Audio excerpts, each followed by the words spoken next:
Good afternoon. This is Quintus Curtius. It's November 24th, 2023. And just wanted to do this podcast here during the vacation just because I thought it might be nice to just get something out for everyone's pleasure, hopefully. I decided to do this podcast because I got a few messages from a follower on Twitter, a good guy, goes by the handle Dingo Star 64. Dingo Star 64. And I'll tag him in this when I post this podcast. But he basically was telling me that, hey, you should do more podcasts where you read selections, you read Latin just to interest people in it. And, do more interviews and blah, blah, blah, blah, do more readings. And he says, because there are people out there that don't read there are some guys out there that don't read at all. And, you got to try to reach them and blah, blah, blah, blah. And I said, okay, I'm willing to play ball. I'm always willing to play ball in a reasonable way if it's justified. I will say a few things though. Look, my books are already available in 4 different formats. You've got Kindle versions, paperback versions, hardcover versions, and audiobook versions. All of my books are available in audiobooks except for one, Digest, which is just so large that it would not be cost effective to record that, to pay for that. So there's only so much someone can do. There's only so much an author can do. You can't. You can spoon feed people up to a point, but you can't chew the goddamn food for them.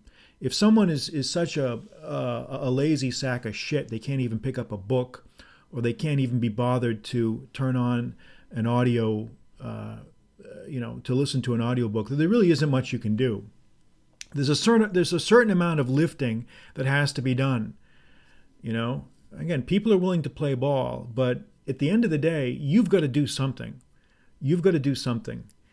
So I just wanted to mention that to Dingo Star, just to keep that in mind. That look, you can't dumb this stuff down. The stuff that I'm dealing with, the stuff that I talk about, is it does involve a certain amount of effort. And if you're looking for someone just to spoon feed you and chew your food for you and tell you what you want to hear, and pander and cater to all your peccadillos and insecurities, move on. That's not me. It's not going to happen. You can find a lot of other dunce warriors that are going to do that for you. I'm not one of them. But I think he does have a valid point when talking about reading selections of Latin so that people can hear what it sounds like. I never considered that anybody would want to hear that. That's why I really haven't done that before. I never thought there would be any interest in that, and maybe there isn't. Maybe there is no interest. But I'm willing to do it. What I thought I'd do today is read like 3 different selections, 3 or 4 different selections, one from Sallust, one from Cicero's On Duties, one from Cornelius Nepos, and just get that out there so people can hear what the language sounded like. I'm going to use the classical pronunciation, not the ecclesiastical, where you've got the hard C and the V's pronounced like W's, and the diphthongs given their appropriate quality. So let's do that. Let's dive into that and see what we can do. All right, this first selection is going to be from Sallust's War with Cataline, Bellum Catalinae. And this is going to be basically the first opening sentences of the monograph, so you can kind of hear what is, I think, an extremely beautiful and rhetorically polished passage, one of my favorites actually. So let's go ahead and read this. Omnis hominis qui sese student praestare ceteris animalibus summa ope, niti decet, ne vitam silentio transeant veluti pecora, quae natura prona atque ventri oboidientia finxit. Sed nostro omnis vis in animo et corpore sita est, animi imperio, corporis servitio magis utimur, altera nobis cum diis, alterum cum belluis commune est. Quo mihi rectius esse videtur in geni, quam virium opibus gloriam quaerere, et quoniam vita ipsa, qua fruimur brevis est, memoriam nostri, quam maxime longam efficere, nam divitiarum et formae gloria fluxa atque fragilis est, virtus clara aeternaque habetur. All right, so what does that mean? I'm going to read now from my translation of The War with Cataline, or The Conspiracy of Cataline. You can it goes by different titles, and I used, in my translation, Conspiracy of Cataline. But this is what the translation of that paragraph is. All men who seek to be better than the animals ought to exert themselves with the greatest efforts, lest they pass their lives in silence as if they were beasts of burden, which nature has conditioned to be prostrate and subservient to their stomachs. All our powers are situated in our minds and bodies. We make use of the mind more for control and the body for service. One of these we hold in common with the gods, and the other with the wild beasts. For me it seems more proper to seek glory through one's natural character than through the efforts of naked force, and, since this life that we delight in is short, to fashion a legacy for ourselves that is as lasting as possible. For glory derived from riches and appearance is transitory and brittle, but masculine virtue is pure and eternal. What a fantastic piece of writing that is. I mean, just to listen to the nobility of that prose and the sentiments expressed, to me, always have a very, very deep effect on me, and it just goes on to get better and better. So that's the first selection. Then that's from my translation of Sallust, The Conspiracy of Cataline and War of Jugurtha. So let's go on now to Cornelius Nepos, whose Lives of the Great Commanders I translated in 2019, or I should say it was published in 2019. And we're going to read a short selection from the life of Alcibiades, the Greek commander. So let's go and do that.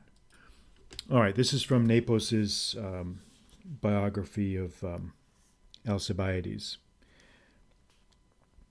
Alcibiades cliniae filius Atheniensis, in hoc quid naturo efficere posset videtur experta, constat enim inter omnes quid eo memoriae prodiderunt, nihil illo fuisse excellentius vel in vitiis vel in virtutibus, natus in amplissima civitate sumo genere, omnium aetatis suae multo formosissimus, ad omnes res aptus consiliique plenus, namquae imperator fuit summus et mari et terra, disertus, ut in primis dicendo valeret, quod tanta erat commendatio oris atque orationis, ut nemo ei posset resistere, dives, cum tempus posceret, laboriosus, patiens, liberalis, splendidus non minus in vita quam victu, affabilis, blandus, temporibus, calidissimi serviens,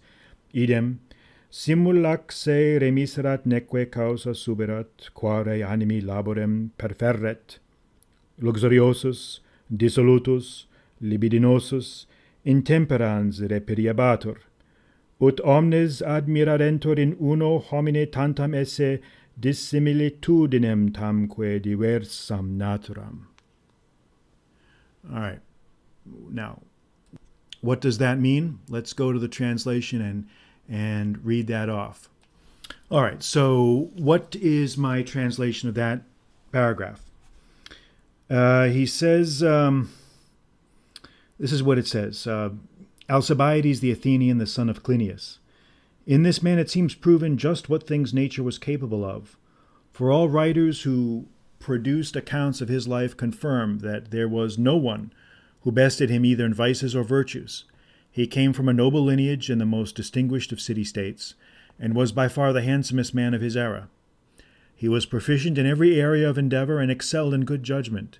He was a gifted commander on both land and sea, and his eloquence put him in the highest rank of orators, since the style and content of his speeches were so compelling that no one could fail to be convinced by them.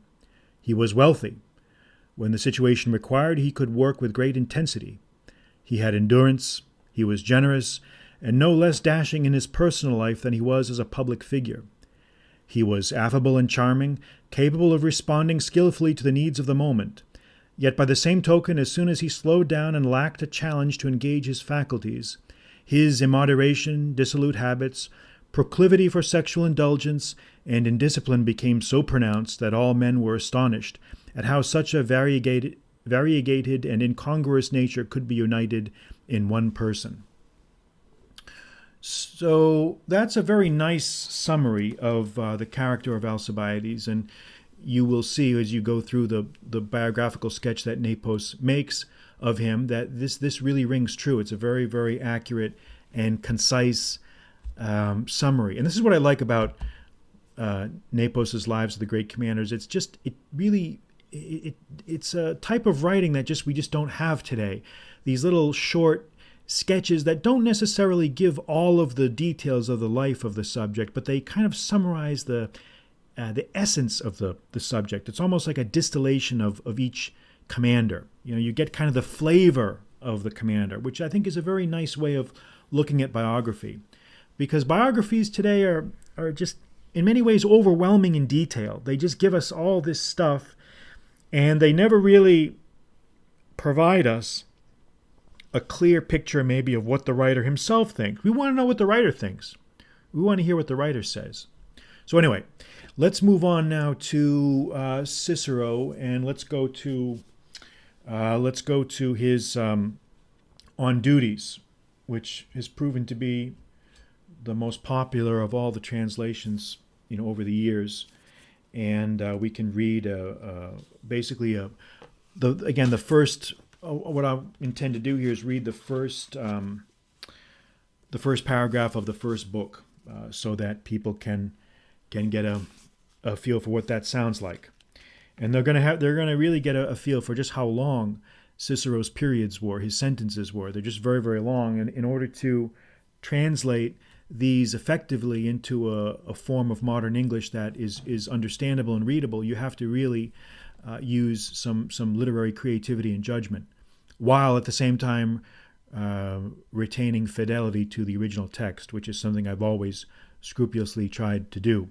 All right, so this is Book 1 of On Duties, where Cicero is talking to his son.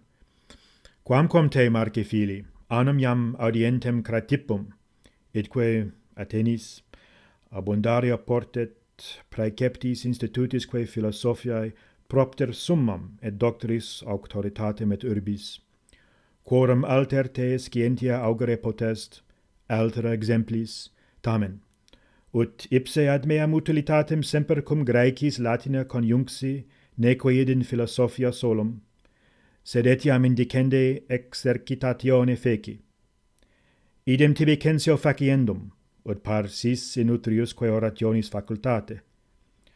Quam quidem ad rem nos, ut videmur, magnum attulimus, argumentum hominibus nostris, ut non modo Graecarum literarum rudes, sed etiam docti aliquantum se arbitrentur adeptos, et ad dicendum, et ad judicandum. So, what does that mean? Let's go to the translation and take a look. All right, so this is my rendering of that paragraph. Marcus, my son, since you have been attending the lectures of Cratippus for a year now in Athens, you ought to be well instructed in the doctrines and fundamentals of philosophy, due to both the eminence of your teacher and the renown of the city. One of these adds skills to your theoretical knowledge, and the other to your practical skills. One of these adds to your theoretical knowledge, and the other to your practical skills. Nevertheless, from my own experience, I have fruitfully joined Greek and Latin studies not only in philosophy, but in oratorical training, and I believe you should do the same, so that you achieve facility in speaking in both languages. In this regard, we may indeed be seen as having rendered a great service to our people, so that not only those who are unschooled in Greek letters, but also the educated elite, may believe they have acquired the arts of speaking and critical thinking. All right, so there it is. It's almost amusing. My reading is almost more fluid in Latin than it was in English there. But in any case, it's all there in writing. You can see it in all my books. It's all there in plain English. So hopefully this will kind of whet the appetite of some people who are interested in this sort of thing, who wanted to hear the language spoken. Sometimes it can really kind of galvanize people. And again, languages are spoken by human beings. There's nothing intrinsically more difficult about one language over another, I believe. It's just really external factors like teaching methods, training methods, and maybe exposure that really can separate one over the other. So so what do you think? I mean, what does Latin sound like? What does Latin sound like to you? Does it sound like an older version of Spanish, or does it sound like a mixture of Spanish and Italian, or does it sound like something entirely different? So feel free to post comments if you feel like it. I'm curious to know what you think, and have a good vacation here for what's left of it. Keep crunching, keep blasting, and we'll be talking soon.